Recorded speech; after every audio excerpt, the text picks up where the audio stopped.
সন্তান কানে শুনতে পায় না বলে সন্তানকে বিষ খাইয়ে আত্মঘাতী হলেন মা, এমনটাই বলছে স্থানীয় বাসিন্দারা।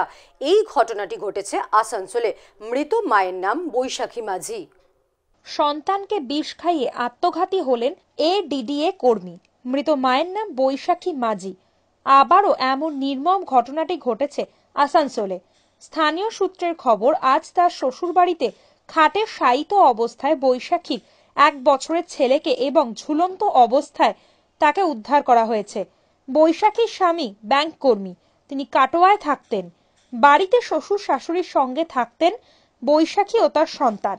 আজ সকালে ডাকাডাকি করে সাড়া না পাওয়ায় দরজা ভেঙে দেখা যায় দুজনেই মৃত অবস্থায় পড়ে রয়েছে।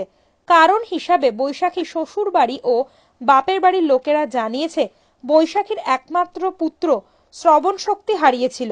সেই হতাশা থেকেই নিজের ছেলেকে হত্যা করে আত্মঘাতী হয়েছেন বৈশাখী। ঘটনাটা হচ্ছে বাচ্চাটার কানে বললো 90% খারাপ হয়ে গেছে, ঠিক আছে? তো সেটার জন্য ফ্লাস্ট্রেশনে ভুগছিল এবং রাত্রে ঘটনাটা ঘটে গেছে, ব্যাস আর কিচ্ছু না। সুইসাইডের নোটটা সেটাও উল্লেখ করা আছে। নোট দেওয়া আছে। হাজব্যান্ডের নাম কি? অনুপম মাঝি। উনি কি করেন? উনি ব্যাংকে সার্ভিস করেন।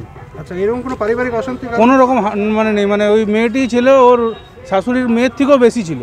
ওরকম বাপের বাড়িতে আদর পেয়েছি, যত্ন পেয়েছি কিনা জানি না। কালকে যখন ঘটনাটা ঘটেন উনি ছিলেন না বাড়িতে? না, উনি কাটোয়াতে সার্ভিস করেন। যেটা দেখা হ্যাং অবস্থায় ছিল আর বাচ্চাটা শুয়েছিল।